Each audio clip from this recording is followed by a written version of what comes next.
Bueno,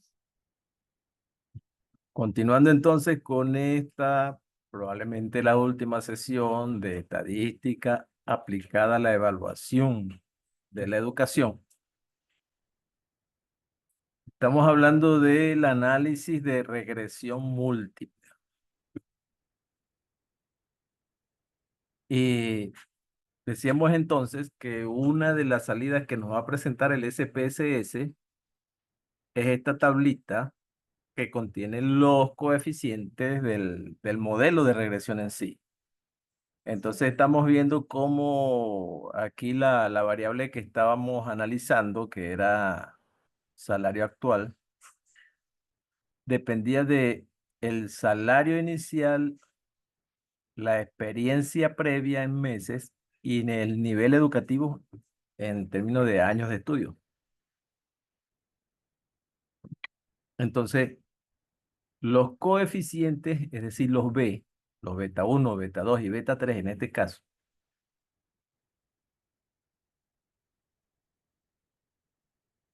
em,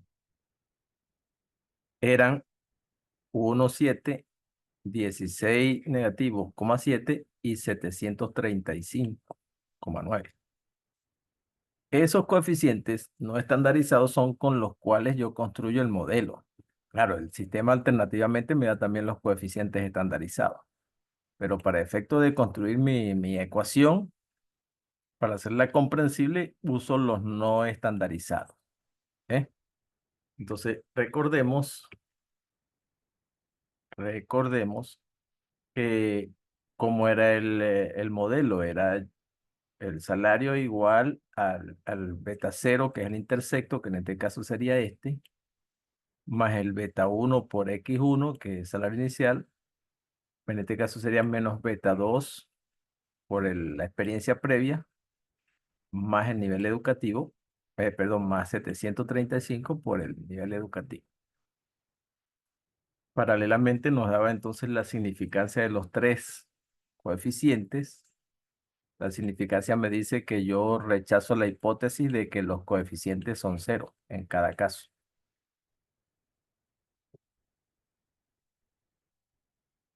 Bien, entonces esos valores me permitían obtener la ecuación que me permitiría hacer los pronósticos.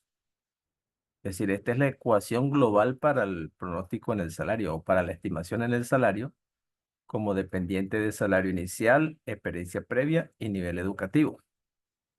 Es decir, si yo quisiera hacer algún pronóstico para salario, yo diría, bueno, si alguien tiene un salario inicial de tanto, coloco aquí ese tanto. Y tiene una experiencia previa en meses de tanto, coloco aquí ese valor de experiencia previa. Y tiene un nivel educativo de tanto, coloco aquí ese nivel educativo. Entonces, cuando saque mi cuenta completa, haga la cuenta aritmética, eso me va a dar un valor estimado del salario para esos valores de variables que yo introduje. Ahora, estos coeficientes, por supuesto, son pendientes, pero están vinculados. Generalmente están vinculados entre ellos. Eso significa que yo no los puedo ver completamente aislados. Es decir, yo no puedo decir, el pronóstico en el salario será tanto si yo hago un incremento en el salario inicial considerando que tiene esta pendiente, entonces eso me va a afectar en 1,749 exactamente al salario. No, no, porque estoy considerando otras variables, que son experiencia previa y educación. Entonces, si yo lo veo como de manera aislada, es decir, cortando por aquí, em, esta sola variable aquí, entonces estaría en el caso de la regresión simple con una sola variable. Y si yo interpreto de manera aislada este solo, estaría también en un caso de una regresión simple. Y si lo hago con este, igual. Entonces, en este caso tengo que verlos todo integralmente como una sola función de regresión, donde hay tres variables independientes: salario, experiencia y nivel educativo. ¿Ok? Entonces, Este sería mi modelo, pues a donde yo quiero llegar con el análisis es a esto precisamente, a tener mi ecuación completa con la cual yo puedo hacer estimaciones en el salario dependiendo de los valores de salario inicial, experiencia previa y nivel educativo.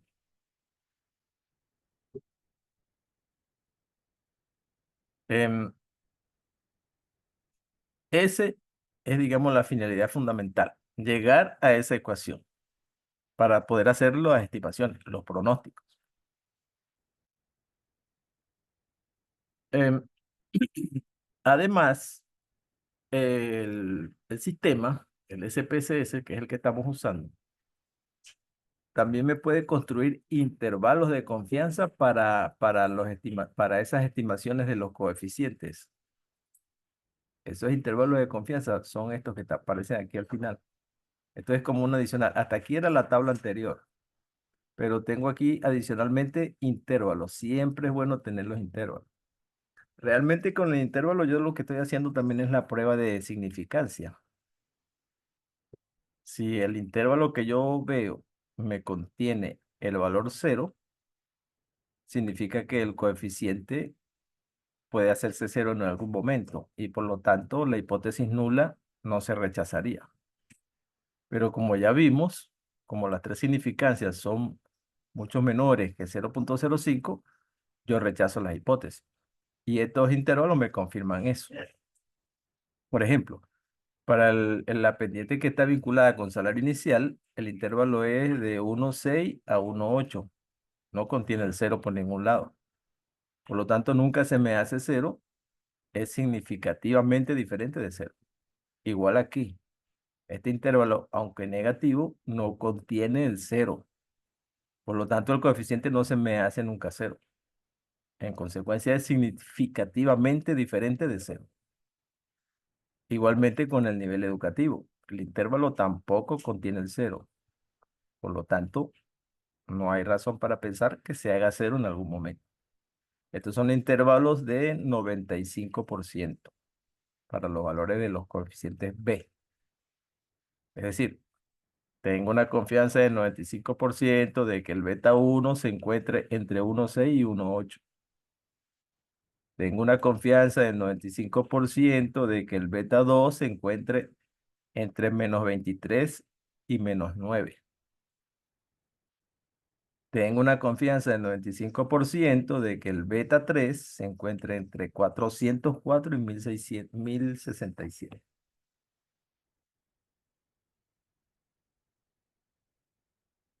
École 4. Seguimos. Supuestos del modelo de regresión. Esto es muy importante, no se puede saltar. Y es lo que a veces en muchas investigaciones se saltan, porque podemos cometer los errores más flagrantes y también los más estúpidos al no chequear los supuestos del modelo.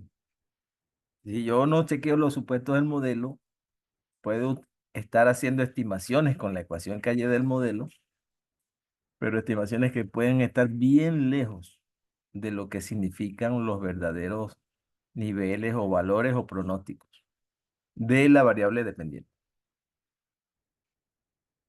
Entonces hay supuestos que son obligatorios de chequear. ¿Por qué? Bueno, porque si ustedes tuvieran oportunidad de estudiar teoría estadística donde se analizan estas cosas, para que el modelo sea construido así como lo vimos desde el principio, que la Y es igual al beta 0 más el beta 1 por X, más el beta 2 por X2, más el beta 3 por X3, punto, más el beta K por XK, más en los errores. Para llegar a esa conclusión, se han hecho una serie de supuestos que permiten que el modelo tenga esa forma y no otra. Y digamos que en ese sentido hay cuatro supuestos básicos que hay que verificar. Uno, la linealidad. Es decir, esto tiene que ver con que el modelo de regresión, aunque incluya muchas variables, mantiene su característica de linealidad. Es decir, que si yo lo dejo Si yo lo reduzco a una sola variable independiente, yo tendría una línea recta como modelo. Si le agrego otra variable más y son dos, entonces tendría un modelo lineal de dos variables que es un plano. Hasta ahí lo puedo ver gráficamente. Si yo agrego una variable 3, ya no lo puedo ver gráficamente, pero estoy suponiendo que se mantiene la relación lineal entre las variables independientes y la variable dependiente. Ojo, que es relación lineal entre las independientes y la dependiente, no entre las independientes entre sí, sino entre las independientes con la dependiente. Eso es, digamos, tiene que ver un poco con la linealidad.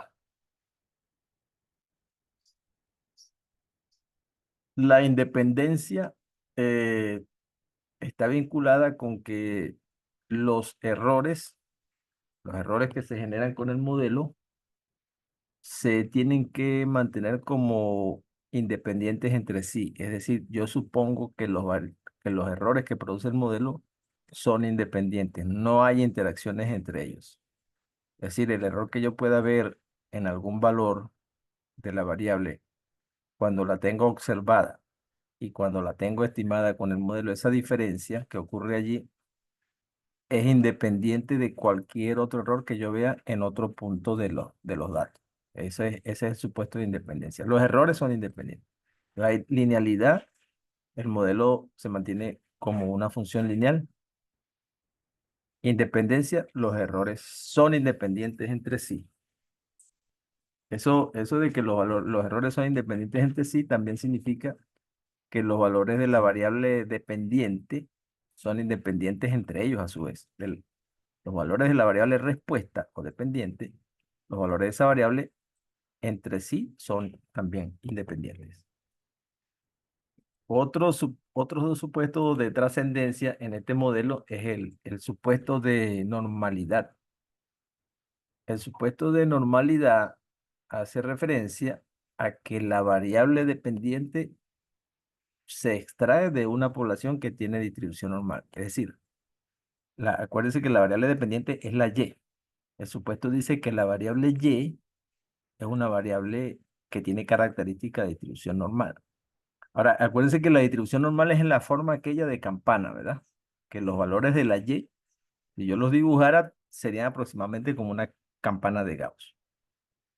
Eso es lo que significa realmente, y para que lo recuerden, cualquier fenómeno que en estadística se denomina como un fenómeno normal, lo que dice es que entre que desde la media menos una desviación típica hasta la media más una desviación típica, se encuentra aproximadamente el 68% de los casos, de las observaciones. 68%.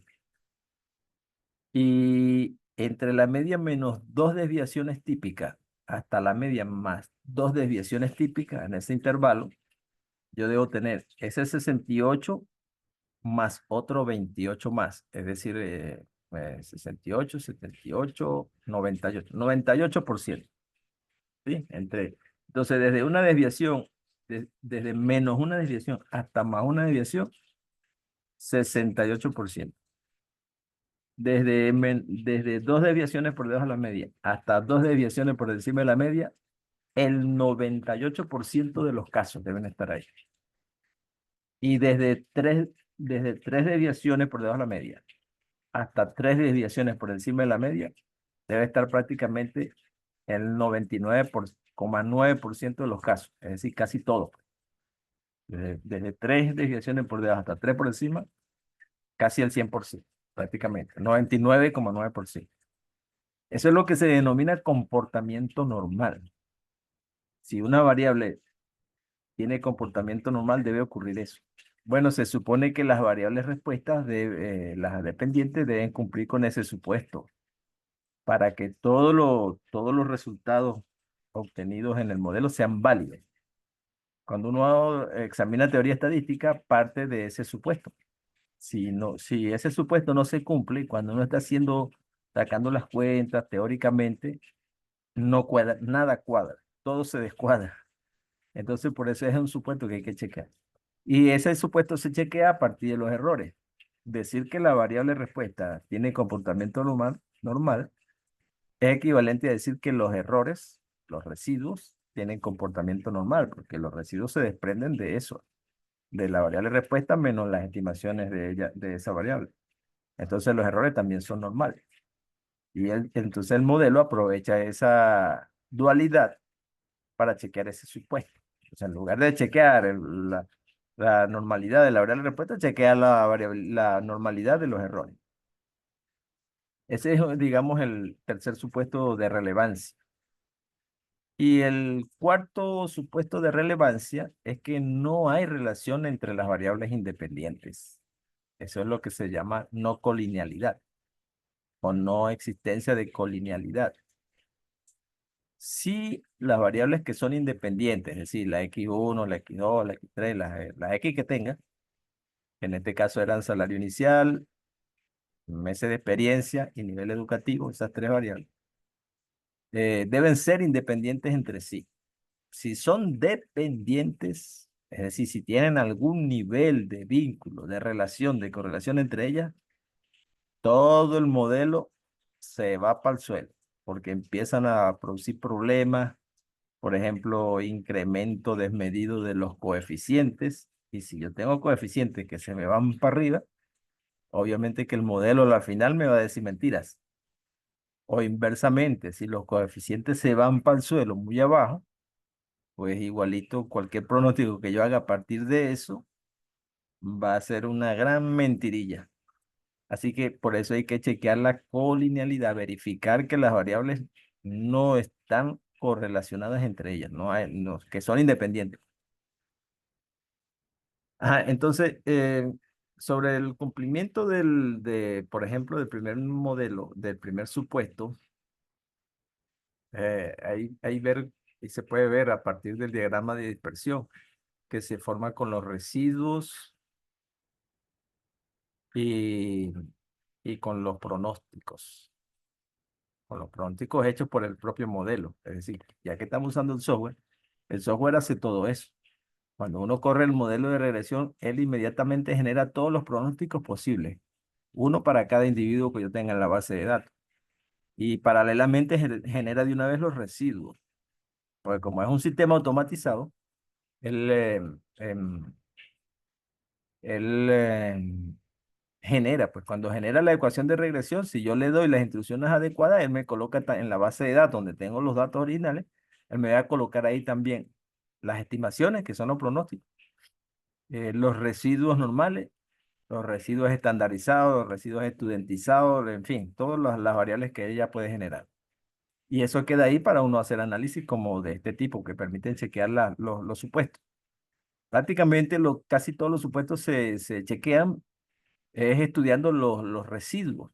Por eso es que es muy importante entender la naturaleza de los residuos para ver cómo los utilizo en función de verificar los supuestos, el cumplimiento de los supuestos del modelo. Por ejemplo, em, acuérdense entonces, primer supuesto es el de independencia, es decir, que los errores son independientes. Recordemos que los errores tienen una forma muy particular que es valor observado menos valor estimado por la ecuación de regresión. Entonces, el sistema me puede proveer de un indicador que se llama DW, ¿eh? O estadístico de Durbin-Watson. Ese es un indicador de, de independencia siempre y cuando se encuentre en este rango, 1.5 a 2.5. Si se encuentra en ese rango, yo puedo tranquilamente sospechar que mis errores tienen independencia. Entonces, cuando vayamos al SPSS, vamos a ubicar a este señor para chequear el supuesto de independencia. Si los errores no son independientes, bueno, hay que hacer alguna maniobra como una transformación lineal en la variable respuesta, una transformación logarítmica para tratar de conseguir esto. Porque Si no hay independencia entre los errores, puedo también estar cometiendo a su vez errores al hacer pronósticos, errores fuertes. Entonces, chequearemos la independencia observando a este señor. Si está em,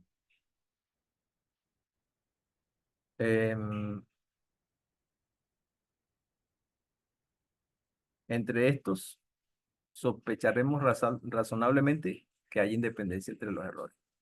Si está muy por debajo de eso, muy por encima, lo que nos va a inducir es a pensar que no hay independencia. Ajá. Cuando vayamos al SPSS, vamos a conseguir un cuadro como este y vamos a poder ver ZPRED, ZRES, DRES, ADREPRED, SRES. Ahora, que la primera, esta es simplemente, para, para. Esto es lo que vamos a ver como la variable dependiente. Pues esta es para identificar cuál es la variable dependiente. El ZPRED son los valores los pronósticos, los valores pronosticados o las predicciones. Y el ZRES, que es el que nos va a interesar, particularmente porque son los residuos. Estos son los residuos, digamos, estandarizados. Con estas dos variables vamos a chequear algunos supuestos importantes. Entonces, el Z-Pre son los pronosticados o divididos por su desviación típica y restándole la media, pero como la media es cero, por eso aquí nada más dice dividiendo por su desviación típica. El Z-Re, los residuos tipificados.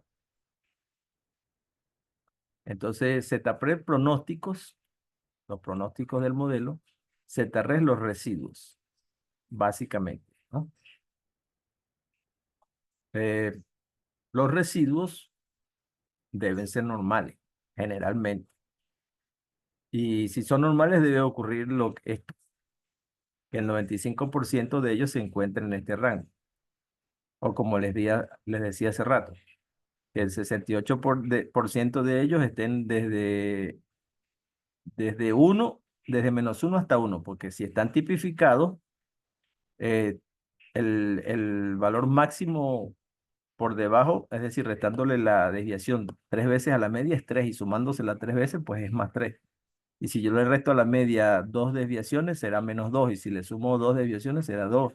Y si le resto una desviación, será -1. Y si le sumo una desviación será 1. Cuando la variable está tipificada, recuerden, los valores van desde -3, más o menos, hasta 3.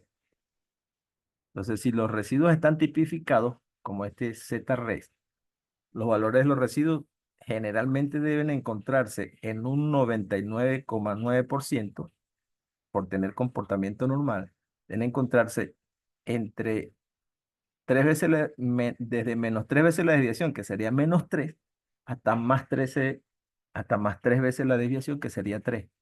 Es decir, desde -3 hasta 3 debe estar el 99,9% de los residuos. O desde -1,96 hasta 1,96 debe encontrarse el 95%. Pero es más fácil ver si entre -3 a 3 está el 99,9, es decir, casi todo, pues. Si hay alguno que esté fuera de ese rango, ya eso lo debe mover a uno a sospechar de que hay algún dato extraño. Aquel dato que tenga un residuo estandarizado o tipificado, que se salga de -3 por debajo o se vaya por arriba de +3 por encima, eso es alguna cosa rara está ocurriendo con esa observación. Y entonces hay que ir a los datos y revisar qué ocurrió con eso, porque puede ser un error de transcripción, puede ser que se cometió un error al ingresar el dato. Y si no hay error, pues es un dato que hay que examinar con mucho cuidado porque está fuera digamos, de los datos que normalmente se esperarían. ¿Ok? Bueno, pero en particular nosotros vamos a tener que ver estas dos, ZPRED y CRED. ¿Para qué? Para, por ejemplo, construir gráficos de dispersión de esas dos variables. Si yo selecciono esas dos, selecciono ZPRED y la coloco en la variable, en el eje vertical, zres, y zpred la coloco en el eje horizontal. Es decir, los residuos en el vertical y las predicciones en el horizontal. Entonces eso me va a salir un grafiquito así de muchos puntos. Y yo lo voy a interpretar así como lo interpretamos el gráfico de dispersión. Si yo veo que, recuerde que estamos llegando a independencia, si yo veo que los puntos están así como una bolita, redondito, como un círculo, es porque hay independencia. No están relacionados, pues hay independencia. Pero si veo que tienden a un patrón a alinearse, por ejemplo, ¿verdad? De forma que van cayendo o de forma que van incrementándose, ya ahí tengo que empezar a sospechar de que no son independientes. Ya lo veremos después con el ejemplo.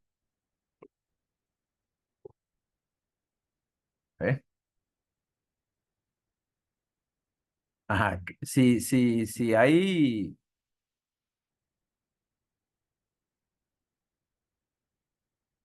ajá.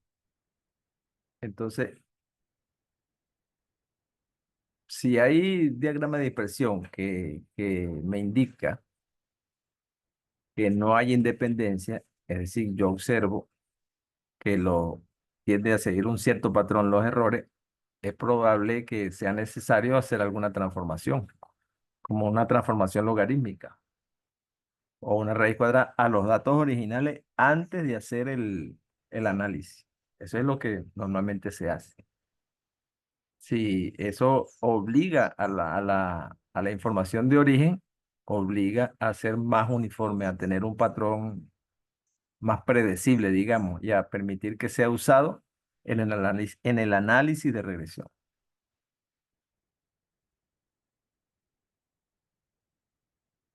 Seguimos, bueno, también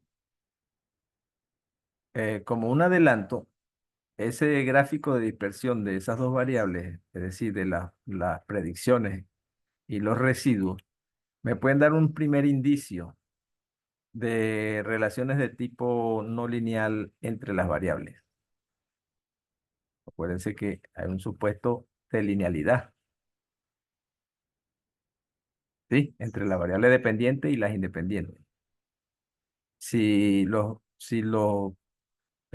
este dispersegrama, este diagrama de dispersión, presenta algún patrón extraño y no son independientes, es porque pudieran las variables además no estar relacionadas de manera lineal.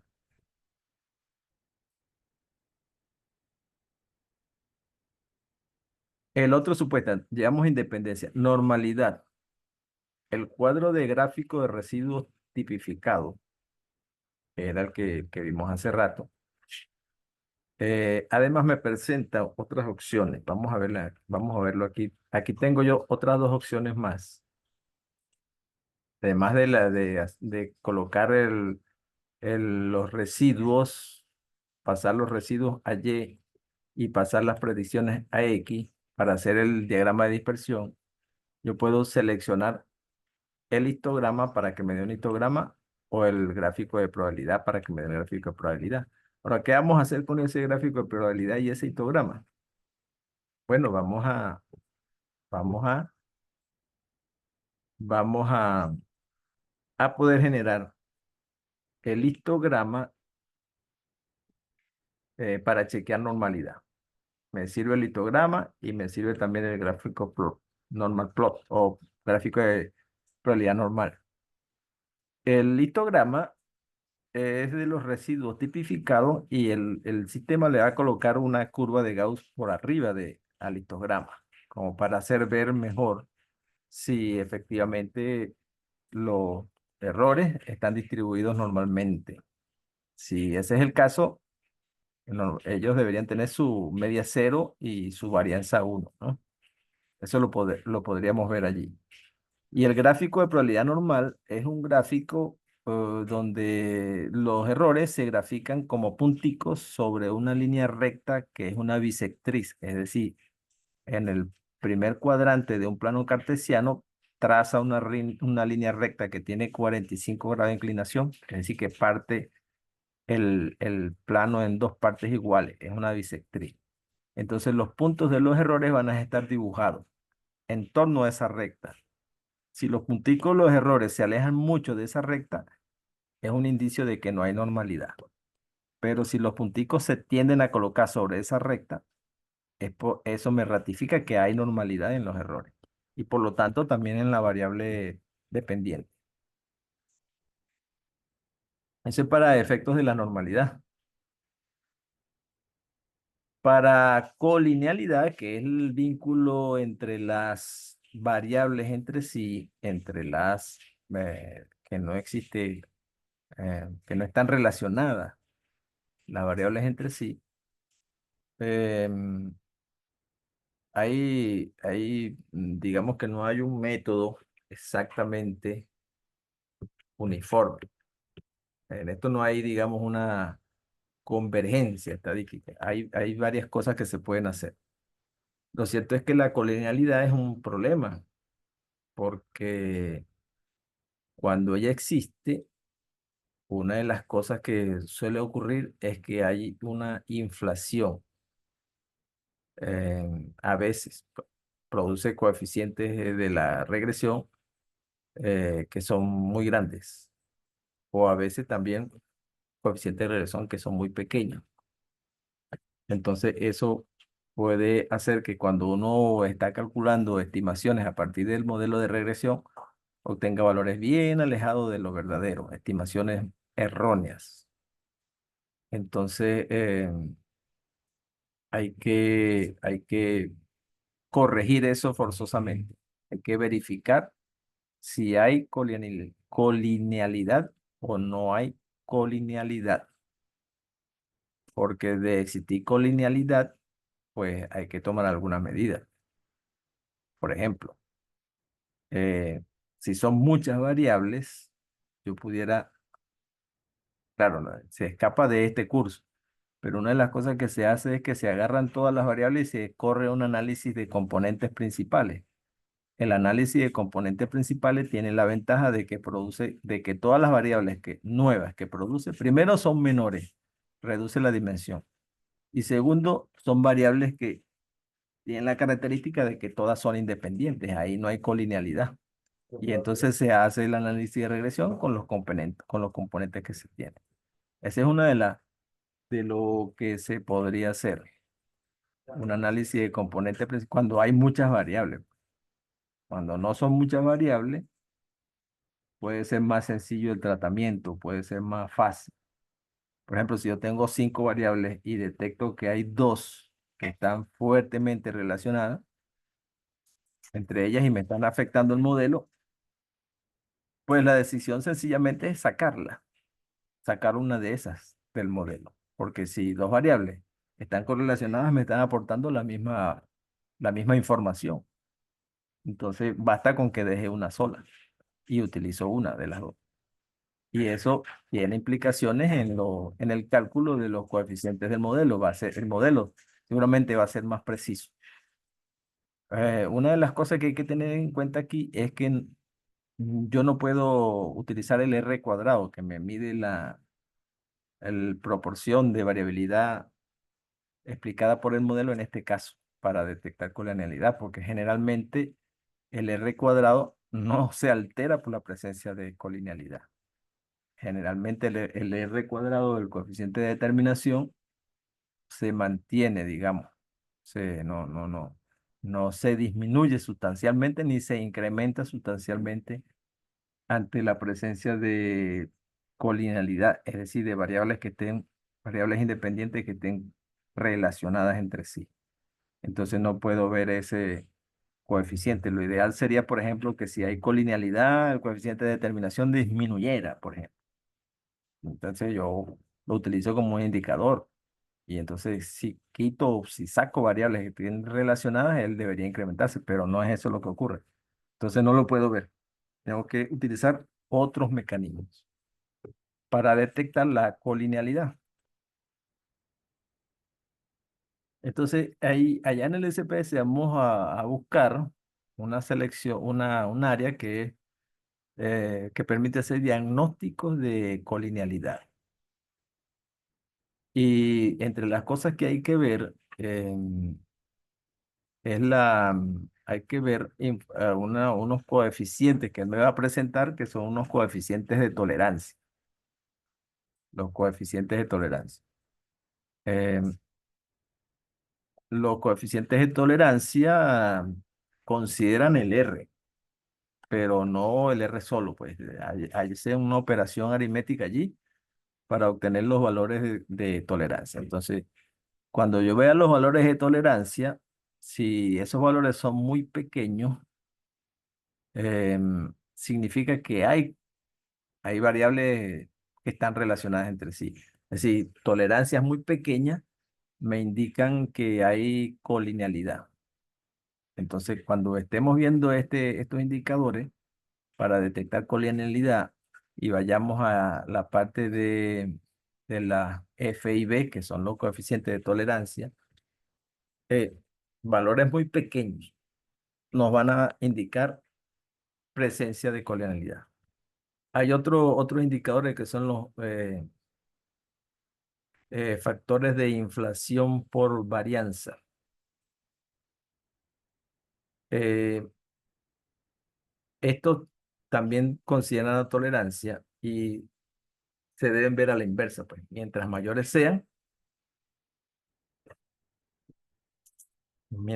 sean estos coeficientes de inflación, me indica que me pueden estar indicando que hay presencia de colinealidad. Claro, es que están relacionados porque los factores de inflación son los inversos eh, de los niveles de tolerancia. Niveles de tolerancia pequeños implican presencia de colinealidad y factores de inflación grandes también porque son los inversos de la tolerancia. Es decir, ahí la tolerancia estaría dividiendo. Entonces, en la medida en que sea pequeña la tolerancia, son grandes los factores de inflación. Realmente son el mismo, nos dicen prácticamente la misma información, solo que de manera inversa. Valores pequeños de tolerancia, hay colinealidad. Valores grandes de inflación, hay colinealidad.